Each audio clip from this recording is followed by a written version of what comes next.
కర్ణుడు ఆవేశపడ్డానికి ఒక కారణం ఉంది.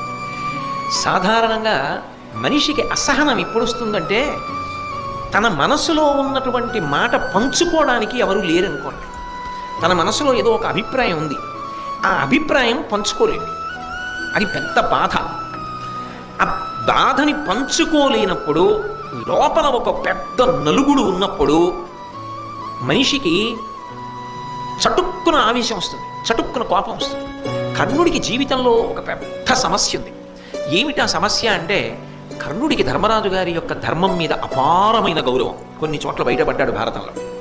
ఇంకా అంతా ఇంత నమ్మకం కాదు, త్రికరణ శుద్ధిగా తిరుగులేని నమ్మకం. 2, కృష్ణుడు సాక్షాత్ భగవానుడన్న విషయం తెలిసి ఉన్నటువంటి వాళ్ళల్లో కర్ణుడు ఒకడు.